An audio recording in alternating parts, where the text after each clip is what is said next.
This is Module 16, Lesson 1. This is our next to last module for new learning. We are going to be looking at acidity and basicity. We're going to be examining pH and something called pOH. Some of this should be some review from middle school or physical science if you've had that. The very first lesson here, we're going to look at simply what is an acid and what is a base. So go ahead and take a moment to get these things down in your notes and then come back for a little bit of explanation. So these are things that you need to know about acids. It's not a recommended way that you identify an acid to just go around and taste things, but it is commonly known that acids are sour. They do change the color of indicators, and indicators are just substances that tell you if something is acidic or basic. I am including a link to a YouTube video where someone is showing you what litmus paper and what phenolphthalein do. So it would be a really good idea if you would go to that link to get an idea of what happens when you put an acid on red litmus paper and on blue litmus paper. There's two different types of it. That video would make it very clear. But acid always turns litmus paper red, regardless of which kind of litmus paper it is. And then phenolphthalein is another type of indicator. Acids will turn it clear. They can be strong or weak electrolytes in solutions because acids always make H pluses in solution. So for example, if you had something like HCl, we have done this more than once now where we take a substance and we break it up into how it ionizes in water, and like we should know that this will break up into H pluses and Cl minuses. And if we put CH4 in water, basically it's just going to hang out as CH4 in water. Like, it's not going to separate. It doesn't have ions that it can break up into. And so, you know, this would not make H pluses in solution. And by this definition, it is not an acid. Now, the definition of acids that we are looking at now is called Arrhenius. We are talking about Arrhenius acids and Arrhenius bases. Now, there are three different kinds. There's Arrhenius, there's something called Bronsted-Lowry, and there's another one called Lewis. We are focusing entirely upon Arrhenius. So if you come across a question on the final exam that says, is such and such an Arrhenius acid, what that means is, does it make H pluses in solution? Now, some examples of acids are below. There's more than this. Obviously, for citrus fruits, you could list a lot of different things, anywhere from oranges, lemons, limes, grapefruits, whatever. Tomatoes are acidic. There's lots of different types of acids. So now let's take a look at bases. Now, once again, we are looking at the definition of an Arrhenius base. So take a moment to get these in your notes, and then we'll come back and discuss. So bases taste bitter. If you've ever got a little soap in your mouth, like you haven't cleaned a dish off quite good enough, or a cup and you got a little bit of soap in it, or if you've ever had your mouth cleaned out with soap, it's very bitter tasting. And bases feel slippery. If you've ever, you've certainly washed your hands with soap, and you know that your hands are still soapy if they feel all slippery. They feel slick. If you've ever gotten powdered laundry detergent or OxyClean on your hands, rinsing that off, they feel slippery forever because it's so basic. Now, bases turn indicators. They turn litmus blue, and the phenolphthalein turns fuchsia. It's kind of a pink-purple color. Again, watch the YouTube video and you'll see this take place. These are also strong or weak electrolytes in solution because they break up and they make OH minuses.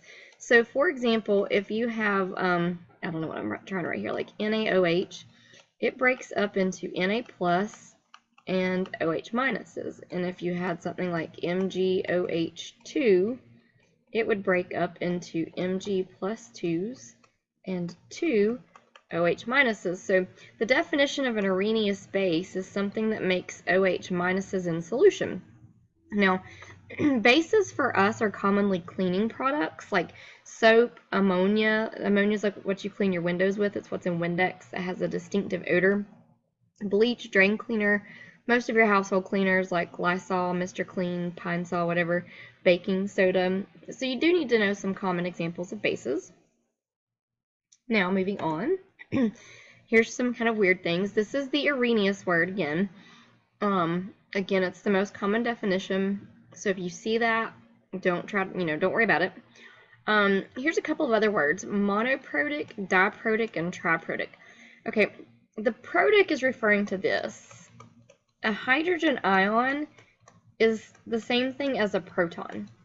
Because if you think about this, now this is going to be flashing back to many moons ago. If you have a hydrogen atom, the only thing that's in that atom, you have a nucleus, and then you have the ring around the outside of it. Inside of the nucleus, right here, is one proton, and that's it. And then out here on the outside is one electron. If you lose that one electron, all that's left is the proton. So if this is the same thing as a proton, then that's where the protic comes from. So monoprotic basically means it has one H plus. Diprotic then would mean it has two H pluses. I don't mean to write a 2 there. And tri means it has 3 H pluses. So monoprotic acids just have one H. Diprotic have 2. Triprotic have 3. Now, why does it really matter? Because, well, the more H's that they can break into, the more ability that they have to make the H's in solution. It depends upon the degree of breakdown that they actually do. Okay. Let's see. Before I go on to the next one, another thing that you need to know is that you also see this. When H plus combines with H2O in water, it makes H3O plus. The name of H3O plus is called a hydronium ion. It is also used interchangeably with the proton. So you may see this written as like H3O plus and then the Cl minus, because that's what happens when it combines with the water. So just heads up, if you see this, that's what it's referring to. Now, the state of North Carolina says that you should know the names and the formulas of these 4 acids. So write them down, memorize these. I'm not sure what else to tell you there. I mean, it's pretty simple.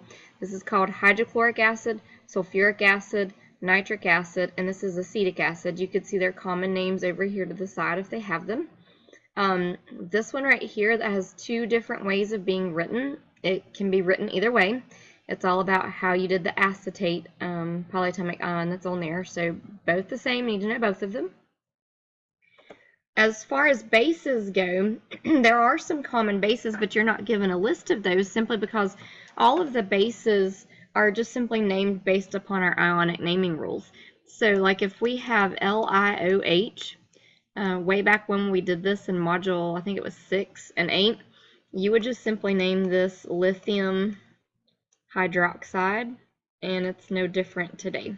Now you would have named these, like this one would have been called hydrogen chloride. And that's not incorrect, but it's not the acid name. And you could have called this hydrogen sulfate, but it's better known as sulfuric acid. So I mean, hopefully you understand what I'm saying there. You know an alternate way to name these, but now you need to memorize these names. For the bases, there's nothing new to learn. Now it's practice time. Your practice is very simple. You're just going to practice identifying the characteristics of acidic and basic things, and that's pretty much it.